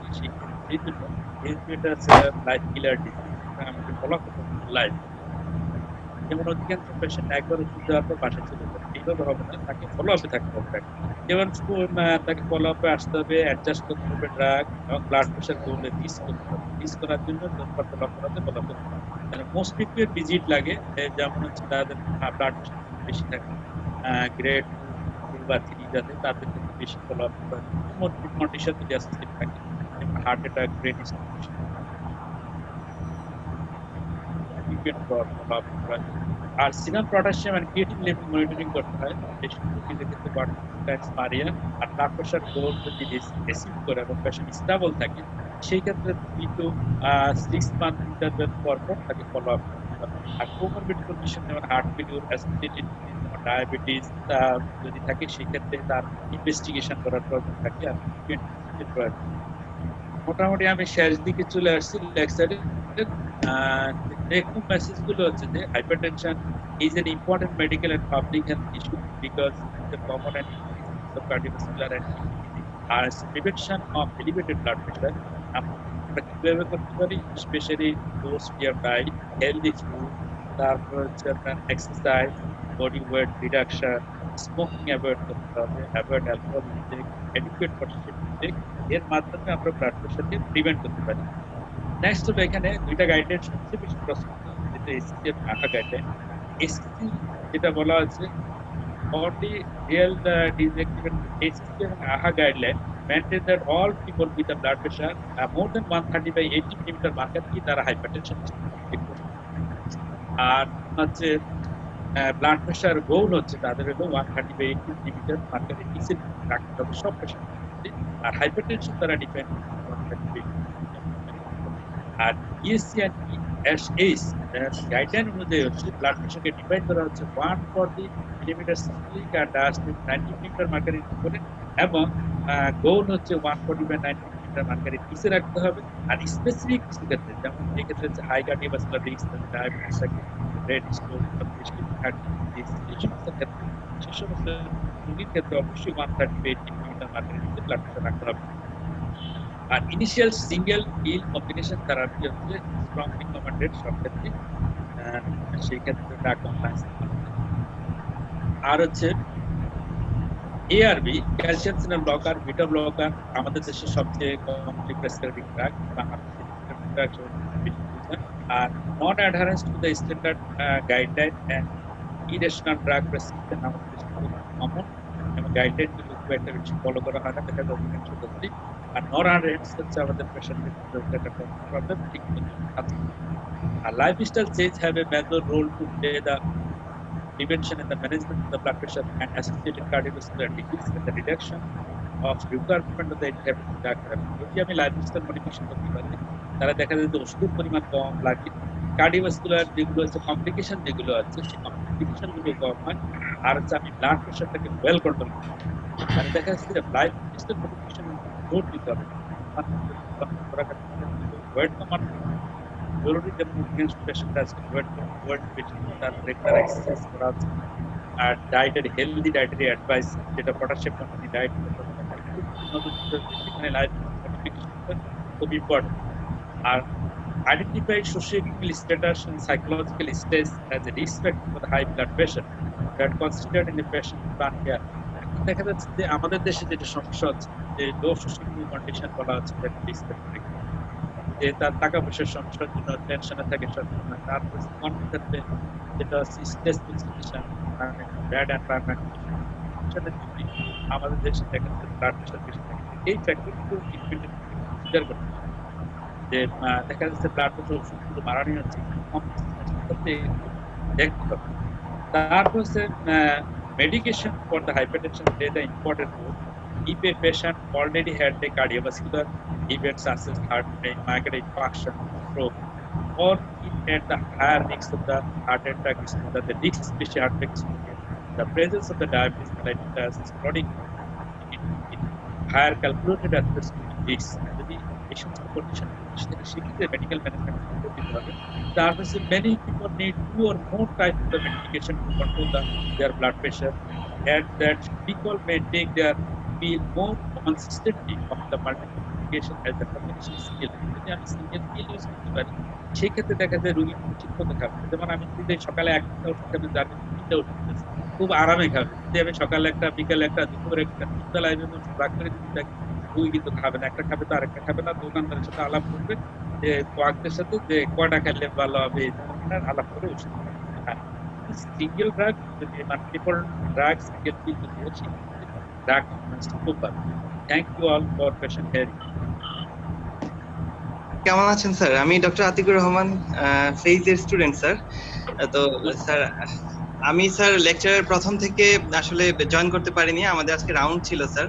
তো আপনি যদি, যেহেতু একটা হাইপারটেনশন খুবই ইম্পর্টেন্ট একটা টপিক, তো আমি আপনাকে স্যার রিকোয়েস্ট করব যদি আপনি কাইন্ডলি স্লাইডটা যদি আমাদের গ্রুপে এক্সপ্লেনেশন বা কেন স্যার আমরা একদিন পরে অ্যাড করব, এটা যদি কাইন্ডলি একটু বলতেন স্যার। মানে আপনার যদি মাইগ্রেন ইনফেকশনের রোগী থাকে, জি স্যার, হার্ট অ্যাটাকের রোগী থাকে, বিটা ব্লকার তো বলা হচ্ছে যে আইভি দেওয়ার জন্য, ঠিক আছে? আইভি দিলে কি হবে? মাইগ্রেন ইনফেকশনের সাইজটা কম হবে, ইসকেমিক যে জোনটা কমে যাবে, তাই না? আবার হচ্ছে আপনার মাইগ্রেন ইনফেকশনের পরে এরিথমিয়া হওয়ার সম্ভাবনা থাকে, বিটা ব্লকার আছে এরিথমিয়া কম হবে, সাডেন কার্ডিয়াক ডেথ প্রিভেন্ট করবে। বিটা ব্লকার তো খুব ভালো ড্রাগ, এখন কথা হচ্ছে যে অনেক সময় দেখা যায় যে মাইগ্রেন ইনফাকশন, বিশেষ করে ইনফেরিয়র আমার সাথে আপনার ব্রেডিকার্ডিয়া থাকতে পারে, হার্ট ব্লক থাকতে পারে, আবার এক্সটেন্সিভ অ্যান্টিরিয়ামের সাথে অনেক সময় হাইপারটেনশন থাকতে পারে। তার সাথে যদি মাইগ্রেন ড্যামেজ যদি বেশি থাকে, সেক্ষেত্রে হাইপারটেনশনের রিস্ক বেশি। আর আমাদের যে সমস্ত ড্রাগ গুলো আছে, অধিকাংশ ড্রাগ হচ্ছে লং অ্যাক্টিং ড্রাগ। এটা হচ্ছে আপনার একবার ইউজ করলে দীর্ঘ সময় এটার ইফেক্ট থাকে। এখন যদি রোগী শিশু থাকাকালীন সময় যদি কমপ্লিকেশন হয়, কার্ডিয়াক শকে যায়, হাইপারটেনশন বা ব্লক হয়, এই জন্য অনেক সময় সেফটি মার্জিন হিসেবে কেউ আপনার ঠিক করে যে একটু পরে ইউজ করতে চায়, যে রোগীদের ক্ষেত্রে এই ধরনের রিস্ক থাকে। ঠিক আছে? জি স্যার। আর যে স্টেবল পেশেন্ট থাকে, তার ব্লাড প্রেশার ভালো, এডিকুয়েট, তাকে অবশ্যই বিটা ব্লকার দেওয়া উচিত। সেক্ষেত্রে কি স্যার আমরা কার্বিডিনল ইউজ করতে পারবো স্যার? কার্বিডিনল? হ্যাঁ, কার্বিডিনল ইউজ করতে পারবেন, জি স্যার। ইউজ করতে পারেন, কিন্তু প্রোভাইডেড আপনি একটু দেখে নিতে হবে এই সমস্ত সমস্যাগুলো আছে কিনা পেশেন্ট। জি স্যার। জি, thank you sir. Thank you. ওয়ালাইকুম আসসালাম। স্যার আমি ডাক্তার হিরু বলছি স্যার, ফেসবি স্যার। জি বলেন। স্যার আমার কোশ্চেন হলো স্যার, আমরা তো স্যার এসই এবং এআরবি এর মধ্যে স্যার অনেক ধরনের স্যার অ্যান্টি হাইপারটেনসিভ আছে sir. ARB like losartan, candesartan, valsartan, telmisartan sir. এর মধ্যে স্যার কোনোটার চেয়ে স্যার প্রেফারেবলি বেটার কিনা স্যার, বা কোনটা আমরা স্যার অ্যান্টি হাইপারটেনশনের স্যার ফার্স্ট লাইন হিসেবে ইউজ করতে পারি স্যার? একইভাবে স্যার বিটা ব্লকারের ক্ষেত্রে স্যার কোনটা স্যার চুজ করবো স্যার? তাহলে আপনার প্রশ্ন হলো এসি ইনহিবিটর এআরবির ভিতরে এটা কি হাইপারটেনশনের ক্ষেত্রে না মাইগ্রেন ইনফাকশন ম্যানেজমেন্টের ক্ষেত্রে? স্যার এআরবি স্যার হাইপারটেনশন ম্যানেজমেন্টের ক্ষেত্রে স্যার কোনটা আমরা প্রেফারেবলি ইউজ করবো স্যার? হ্যাঁ, তো এখানে হচ্ছে কি আপনার হাইপারটেনশন ম্যানেজমেন্টের ক্ষেত্রে বিটা ব্লকারের তো তেমন কোনো রোল নাই। বিটা ব্লকার যেটা বলছে, বিটা ব্লকারটা হচ্ছে একেবারে সবার শেষে, যখন ড্রাগ বেশি প্রয়োজন হয়। যেমন হচ্ছে আপনার ড্রাগ যদি 2টা ড্রাগ লাগে, সেখানে এসি ইনহিবিটর, এআরবি, সাথে ক্যালসিয়াম চ্যানেল ব্লকার অর ডায়োডিন। যদি 3টা লাগে, সেক্ষেত্রে ACE inhibitor or ARB plus calcium channel blocker plus ডায়োডিন। যখন 4টার প্রশ্ন উঠে, তখন আপনার আসতেছে বিটা ব্লকার, স্পারোনলাইসিন, তারপরে বিটা ব্লকার। ঠিক আছে? আর যদি আপনার হাইপারটেনশনের সাথে অ্যাসোসিয়েটেড কিছু কন্ডিশন থাকে, তখন আমরা কমপ্লিকেশন কন্ডিশন বলি এগুলোকে। যেমন হচ্ছে আপনার অ্যানজিনা আছে, থাইরয়েডক্সিকোসিস আছে, টেকিকার্ডিয়া আছে, এট্রিয়াল ফিব্রিলেশন আছে, মাইগ্রেন অ্যাটাক আছে, তারপর রোগীর হলো পোস্ট টাইমাইল প্রেশার, রোগীর হার্ট ফেলিউর আছে, স্টেবল প্রেশার, তারপর এই ধরনের রোগীর ক্ষেত্রে পোস্ট টাইমাইল প্রেশার, তাহলে সেই ক্ষেত্রে আপনার বিটা ব্লকার, যদি তার প্রেশার থাকে, তার সাথে আমরা বিটা ব্লকার চুজ করতে পারি। ঠিক আছে? আর হলো আপনার এসি ইনহিবিটর এআরবির ক্ষেত্রে হচ্ছে যে মূলত বলা হয় যে এসি ইনহিবিটর গুলো ফার্স্ট লাইন ড্রাগ হিসেবে ইউজ করে এসি ইনহিবিটর, কিন্তু এখন যে গাইডলাইন গুলো সবগুলো এসি ইনহিবিটর অর এআরবি লেখা থাকে। আপনি এসি ইনহিবিটর অথবা এআরবি যে কোনো একটা ড্রাগ দিয়ে আপনি চয়েস করতে পারেন সেটার ক্ষেত্রে। কিন্তু এসি ইনহিবিটরের সমস্যা হচ্ছে সেটা ড্রাই কাফ এবং অ্যান্টিএডিমা করার সম্ভাবনা বেশি থাকে, আর এআরবির ক্ষেত্রে এই সাইড ইফেক্ট একটু কম থাকে। আমাদের দেশে দেখবেন খুব কমনলি হচ্ছে এআরবি ইউজ করে, যেহেতু ড্রাই কাপ একটা সমস্যা, এই জন্য সবাই এআরবি দিয়ে চয়েস করে। এখন এআরবির ভিতরে কোনটা ভালো কোনটা খারাপ, এসি ইনহিবিটরের ভিতরে দেখা যায় ফেরিন্ডোপিলের উপর সবচেয়ে বেশি স্টাডি, এবং এটা হচ্ছে আপনার যেটা এভিডেন্স বেস ড্রাগ যদি আপনি বিবেচনা করেন, সেই ক্ষেত্রে হলো ফেরিন্ডোপিল হচ্ছে সবচেয়ে বেশি স্টাডি হলো ফেরিন্ডোপিল, তারপরে হচ্ছে আপনার রেমিপিলের। তাহলে এই 2টা ড্রাগে আপনার প্রথম দিকে রাখতে পারেন, এসি ইনহিবিটর, ফেরিন্ডোপিল। তারপর হচ্ছে আপনার ক্যান্ডিসার্টান, যেগুলো ক্যান্ডিসার্টানটা দেখা যাচ্ছে নেফ্রোলজি ড্রাগ, ডাক্তার অনেক সময় ইউজ করে, সেখানে রেনোপ্রোটেক্টিভ হিসেবে নাকি খুব ভালো ড্রাগ, এই জন্য আমরা ক্যান্ডিসার্টান ইউজ করি। নেক্সট হলো আপনার এটা হলো এআরবি। আর হচ্ছে অ্যাঞ্জিওটেনসিন রিসেপ্টর ব্লকারের ভিতরে হচ্ছে কমনলি প্রেসক্রাইবড ড্রাগ আমাদের দেশে হচ্ছে আপনার লোসার্টান, পটাশিয়াম। আর এখানে আপনার যে ড্রাগ গুলো আছে, এবং এটা ওয়েল প্রেসক্রাইব এবং সবচেয়ে বেশি ইউজ হচ্ছে লোসার্টান, পটাশিয়াম। কিন্তু ভালসার্টানের উপরে অনেক স্টাডি আছে, যেটা হচ্ছে আপনার হার্ট ফেলিউরের রোগীদের ক্ষেত্রে ভালসার্টানের খুব ভালো ইফেক্ট আছে, যার জন্য ভালসার্টান হচ্ছে হার্ট ফেলিউর রোগীদের ক্ষেত্রে হাইপারটেনশন ইউজ করা হয় বেশি।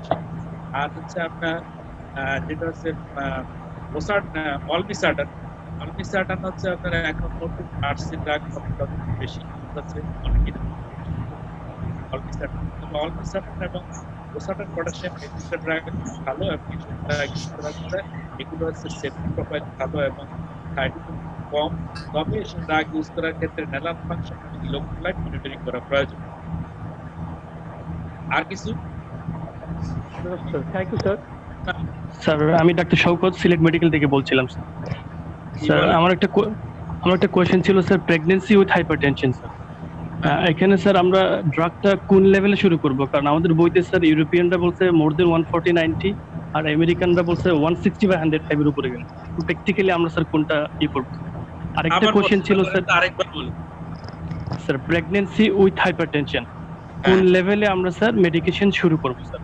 কারণ আমাদের বইতে স্যার আমরা যেটা দেখছি ইউরোপিয়ানরা বলছে 140-90 এর উপরে গেলে শুরু করতে, আর আমেরিকান গাইডলাইনে বলছে 160/105 এর উপরে গেলে শুরু করতে। এখন আমরা কোনটা করব? এটা একটা কোয়েশ্চেন স্যার। আরেকটা কোয়েশ্চেন ছিল স্যার আমার, হাইপারটেনশন ডায়াগনোসিস করার আগে আমাদেরকে বলা হয়েছে 2 or more reading 2 or more separate occasion. এই যে দুইটা অকেশন স্যার, এই দুইটার মধ্যে ইন্টারভ্যালটা কয়দিন বা কতটুকু? ইন্টারভেল হলো আপনার 4 to 6 আওয়ার ইন্টারভেল, জি স্যার। আর দুইটা 4 to 6 অকেশনে hour। দেখতে হবে। আর দুইটা প্রেগন্যান্সি অকেশন বলতে sir 4 to 6 hour apart. at least যে আপনার 4 to 6 আওয়ার বলে, কোথাও কোথাও 4 to 6 আওয়ার, কোথাও 6 আওয়ারের কথা বলা আছে, 6 আওয়ার অ্যাপার্ট দেখতে হবে। আর স্ট্যান্ডার্ড কিছু কন্ডিশনে করতে হলে দুইটা রিডিং নিতে হবে at least। আর প্রেগন্যান্সিতে যেটা হচ্ছে কি আপনার প্রেগন্যান্সি যেটা স্ট্যান্ডার্ড গাইডলাইন ফলো করে গাইনোকোলজিস্টরা, তাদের গাইডলাইন অনুযায়ী 140 সিস্টোলিক আর 90 হচ্ছে আপনার মিলিমিটার মার্কারের উপরে যদি থাকে, সেই ক্ষেত্রেই আপনি তাকে হাইপারটেনশন হিসাবে লেবেল করবেন, এবং এই হাইপারটেনশন অবশ্যই ট্রিটমেন্ট করতে হবে। এবং মাইল্ড হলো 142 149 আর হচ্ছে ডায়াস্টিক 90। কিন্তু ওষুধ দিতে হবে আপনার 140 এর উপরে গেলেই আপনাকে ওষুধ দিতে হবে, না দিলে তো আপনার রোগী প্রি-এক্ল্যাম্পসিয়া বা এক্ল্যাম্পসিয়াতে চলে যেতে পারে। জি স্যার, থ্যাংক ইউ। স্যার আসসালামু আলাইকুম। 160 পর্যন্ত অপেক্ষা করা যাবে না, আপনি যদি 160 জন্য ওয়েট করেন রোগী তো অবস্থা খারাপ হয়ে যাবে, বুঝলেন তো? জি স্যার, জি sir, thank you sir. Sir আসসালামু আলাইকুম স্যার। স্যার আমি ডক্টর ফরিদ বলছিলাম। Sir hello. বলেন। স্যার আমরা সিসিতে ডিউটি করার সময় প্রায় সময় ফেস করি স্যার, এমআই নিয়ে আসছে, সাথে স্যার রেস্ট হাইপারটেনশন স্যার।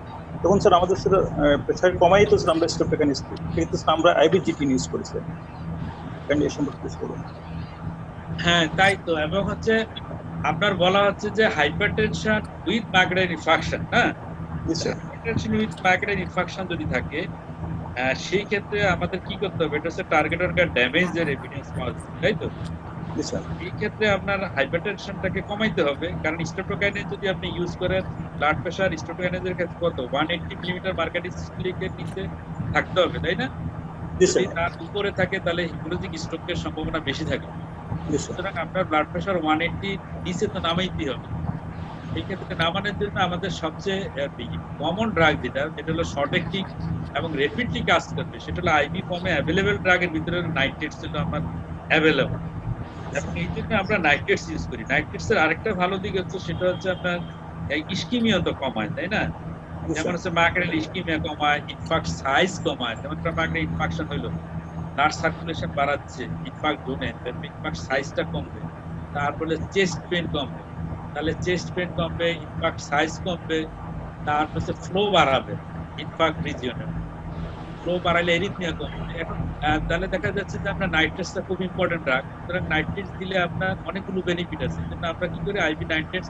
আবার অ্যাভেলেবিলিটি তো একটা ব্যাপার আছে, যে ব্লাড প্রেশার কমানোর জন্য আপনারা আইভি ম্যাটোপ্রোলও দিতে পারেন, কিন্তু আইভি ম্যাটোপ্রোল তো খুব অ্যাভেলেবল না, আর হচ্ছে প্র্যাকটিসে খুব একটা হয় না, যার জন্য আমাদের এখানে প্র্যাকটিস বেশি হলো আইভি নাইট্রেটস। আইভি নাইট্রেটস টাইট্রেট করা যায় খুব ইজিলি, আপনার ডোজ অ্যাডজাস্টমেন্ট করা খুব সহজ শর্ট অ্যাক্টিং কারণে। এই জন্য আইভি নাইট্রেট ইউজ করে আপনার ব্লাড প্রেশার কমিয়ে নেবেন, তারপরে স্টেপটোকাইনেজ দিবেন। জি স্যার। স্যার আদার হাইপারটেনশন ইমার্জেন্সি ক্ষেত্রে আইবি আর কি ড্রাগ আমাদের দেশে পাওয়া যায় স্যার? আইভি পাওয়া গেল কিন্তু সিসিইউতে, যেটা মাইগ্রেন ইনফাকশন বা হার্ট ফেলিয়ার হ্যাঁ রোগীদের স্যার, ক্ষেত্রে। আমার ইনফেকশন না স্যার, অন্য ক্ষেত্রে স্যার। এমনি অন্য ক্ষেত্রে যে হাইড্রোলাজিন পাওয়া যায়, সোডিয়াম নাইট্রোফোসাইড পাওয়া যায়, আর ল্যাবেটলল পাওয়া যায় ইনজেক্টেবল ফর্মে। যেমন এই ড্রাগগুলো ইউজ করা হয় আপনার প্রি এক্লাম্পসিয়ার ক্ষেত্রে ইউজ করা হয়, তারপরে অ্যাওর্টিক ডিসেকশন এই সমস্ত ক্ষেত্রে ইউজ করা হয়। Thank you sir. স্যার আসসালামু আলাইকুম স্যার। ওয়ালাইকুম আসসালাম। স্যার আমি ডাক্তার মোহাম্মদ কামাল হোসেন নবী ফ্রম সিলেট মেডিকেল স্যার। বলেন। স্যার আমার একটা প্রশ্ন হচ্ছে হোয়াট ইজ ড্যাশ ডায়েট? এই ড্যাশ ডায়েটটা আমরা কিভাবে এই ফর্মুলাটা করব, মানে প্ল্যানটা করব, কি কি কম্পোনেন্ট থাকবে এই ড্যাশ ডায়েটের মধ্যে? হ্যাঁ, ডেস্ক ডায়েটটা হচ্ছে এখনো পর্যন্ত কিন্তু এটার এই অ্যাডভাইসটা আছে, হ্যাঁ? এবং এটা অনেক পুরনো হইলো। এই ডেস্ক ডায়েটের অ্যাডভাইসের কথাই বলা হচ্ছে যে এটা একটা স্টাডির মাধ্যমে দেখা যাচ্ছে এই ডায়েটের মাধ্যমে হচ্ছে কি আপনার ব্লাড প্রেশার মোটামুটি 8 to 40 centimetre mercury systemic blood pressure কমানো যায়। সেখানে হচ্ছে আপনার ফ্রুটস থাকবে বেশি পরিমাণে বলছে, ডায়েটারি ফ্রুটস, ভেজিটেবল থাকবে, আর low fat dietary product with reduce content of saturated and total fat. মানে আপনার এটা হচ্ছে যে হাইপারটেনশন পেশেন্টের জন্য এটা হচ্ছে হেলদি ফুড যেটাকে বলা হয়, সেই ফুডের ভিতরে হচ্ছে আপনার ফ্রুটস থাকবে বেশি, ভেজিটেবলস থাকবে বেশি, বিশেষ করে পটাশিয়াম কন্টেনিং আর কি। বলা হয় যে পটাশিয়াম যে খাবারের থাকে ব্লাড প্রেশারটা কম হয় না। আর হচ্ছে আপনার লো ফ্যাট ডায়েট, ফ্যাট বলতে স্যাচুরেটেড ফ্যাট যেখানে থাকে এই ফ্যাট গুলো আপনার কম থাকবে, সেই ধরনের খাবার খাওয়ার জন্য বলা হয়। এই সমস্ত খাবার খেলে দেখা যাচ্ছে blood pressure 8 to 40 millimetre mercury systemic blood pressure কমানো যায়। এর সাথে তো আপনার থাকবে ওয়েট কমানো, সল্ট আপনার কমাইতে হবে, এক্সারসাইজ থাকতে হবে, সবকিছু কম্বাইনলি যদি আমি কি করতে পারি তো ভালোই ব্লাড প্রেশার কমানো যায়। ওইটা তাহলে কি স্যার ওইটা মেডিটেরিয়ান যে ডায়েট আছে আমরা মেডিটেরিয়ান ওইটার সাথে এটার পার্থক্যটা কোথায় স্যার? মানে প্রায় কি একই? মেডিটেরিয়ান ডায়েট না, মেডিটেরিয়ান ডায়েটের সাথে মেডিটেরিয়ান ডায়েটের কথা তো যে গাইডলাইন গুলো আছে না, এই গাইডলাইন গুলো তো কোথাও বলা হয় না, বুঝতে পারছেন? এখানে তো আমাদের যে গাইডলাইন গুলো আছে সব বিশেষ করে আমেরিকান যে গাইডলাইন বা অন্যান্য এগুলোতে ডেস্ক টাইপ অফ ডায়েটারি অ্যাডভাইসের। Thank you sir. Thank you.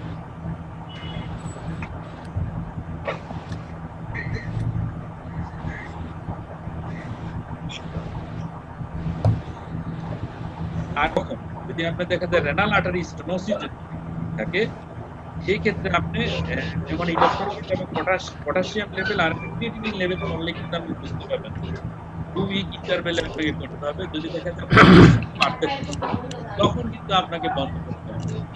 সেক্ষেত্রে স্যার এসি ইনহিবিটর দেওয়ার পরে তো আমার তাহলে ইলেকট্রোলাইটস এবং সিরাম ক্রিয়েটিনিন চেক করতে হবে, মনিটর করা লাগবে। সাসপেক্টেড কেস যেমন সব রোগীর ক্ষেত্রে তো রেনাল আর্টারি স্টেনোসিস হবে না, তাই না?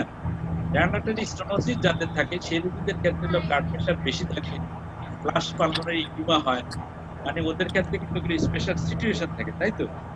যেটা সাডেন ব্লাড প্রেশার বেড়ে গেছে, ওইরকম সাসপেক্টেড কেস তখন আপনার করতে হবে কি, আর আইডিয়ালি তো এসি ইনহিবিটর এআরবি ইউজ করলে আপনার ইলেকট্রোলাইট আর ক্রিয়েটিনিন লেভেল কিন্তু দেখা উচিত। বাড়লে আপনার তখন অবশ্যই ড্রাগের ক্ষেত্রে আপনাকে চিন্তা করতে হবে, না বন্ধ করতে হবে, করে আপনার বুঝতে হবে যে এই ধরনের কোনো সমস্যা আছে কিন্তু প্যারেনকাইমাল রেনাল ডিজিজের ক্ষেত্রে আপনার এসি ইনহিবিটর এআরবি বন্ধ করার কোনো ইন্ডিকেশন। ঠিক আছে? জি sir, thank you. Thank you sir. Sir sir আসসালামু আলাইকুম। ওয়ালাইকুম আসসালাম। স্যার ওই যে এসি ইনহিবিটর অথবা এআরবি দেওয়ার পরে যে বলছিলেন যে এটা মনিটর করতে হবে, সিরাম ক্রিয়েটিনিন এবং সিরাম ইলেকট্রোলাইটস দেখতে হবে, স্যার এটা কোনো সুনির্দিষ্ট ইয়ে আছে, টাইম টেবিল আছে যে এতদিন পর পর? যেমন আমরা তো অনেকে 6 মাস 1 বছর পর রুগী আসছে, আপনার প্রথম স্যাম্পল কিন্তু 2 সপ্তাহ পরেই দেখতে হবে। 2 সপ্তাহ পরে স্যার? হ্যাঁ, 2 সপ্তাহ পরে আপনাকে দেখতে হবে। এবং আইডিয়ালি তো হচ্ছে এসি ইনহিবিটর এআরবি ইউজ করার আগে আপনার একটা ইলেকট্রোলাইট আর ক্রিয়েটিনিন দেখতে হবে, ক্রিয়েটিনিন লেভেল কি রকম। তারপরে আপনি 2 সপ্তাহ পরে করলে আপনি বুঝতে পারবেন যে এটা বাড়তেছে কি প্রগ্রেসিভ। মানে বেসলাইন না থাকলে তো আপনি কি করতে পারবেন। তবে ইন জেনারেল যেগুলো আমরা এসি ইনহিবিটর এআরবি ইউজ করি সেই ক্ষেত্রে তো মানে সোজা কথা একটা হাইপারটেনশন রোগীর ক্ষেত্রে বেসলাইন কিছু পরীক্ষা করা লাগে। সেই বেসলাইন পরীক্ষার ক্ষেত্রে আমরা কি করি, একটা urinary, serum creatinine, blood sugar, serum lipid profile, এই পরীক্ষাগুলো করে নেওয়া উচিত। তবে অনেক সময় হচ্ছে কি ইকোনমিক্যাল কারণে এবং আমাদের দেশের কন্ট্রাস্টে আমরা অনেক সময় কোনো পরীক্ষা নিয়ে কিন্তু করি না, না করে কিন্তু কি করি ড্রাগ নিয়ে আমরা কি করি চিকিৎসা শুরু করে দিই। তো সেই ক্ষেত্রে আপনাকে ফলো আপে রাখতে হবে রোগীর সমস্যা হচ্ছে কিনা, হইলে আপনাকে তখন সাথে সাথে ব্যবস্থা নিতে হবে। কিন্তু নিয়ম অনুযায়ী তো করা উচিত, বেসলাইন ইনভেস্টিগেশন করে আগানো।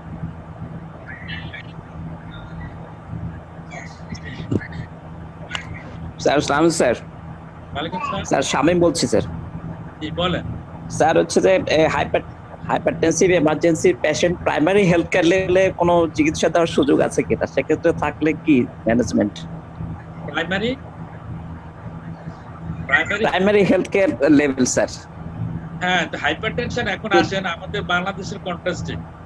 আপনার গাইডলাইন গুলো তো অনেকটা স্ট্যান্ডার্ড করে, ওরা হচ্ছে ইউরোপিয়ান আমেরিকান স্ট্যান্ডার্ডে না। এখন আমাদের বাংলাদেশের কন্টেক্সটে আপনি ধরেন প্রাইমারি হেলথ কেয়ার লেভেলে একজন এমবিবিএস ডাক্তার, উনি যেমন আউটডোর বেসিসে অথবা থানা হেলথ কমপ্লেক্স যে কাজ করতেছেন, ওনার কাছে একটা রোগী আসলে হাইপারটেনশন, উনি দুইটা সেটিং এ দেখলেন, তার ব্লাড প্রেশার থাকে, উনি হাইপারটেনসিভ পেশেন্ট, ওনার ইন্সপেক্টর, তো উনি তো ড্রাগ অবশ্যই ইউজ করবেন। যেমন লাইফস্টাইল মডিফিকেশনের কথা বলবেন, তারপরে তাকে ড্রাগ তো ইউজ করতেই হবে। বিশেষ করে বলা হচ্ছে যে যেখানে আপনার অ্যাসোসিয়েটেড কোমরবিড কন্ডিশন এবং হাই কার্ডিওভাস্কুলার রিস্ক আছে, সেখানে তো আপনাকে সাথে সাথেই শুরু করা লাগবে, শুরু করতে হবে। স্যার হচ্ছে হাইপারটেনসিভ ইমার্জেন্সি কোনো ম্যানেজমেন্ট দেওয়ার সুযোগ আছে কিনা কোথায়? প্রাইমারি হেলথ কেয়ার লেভেলে?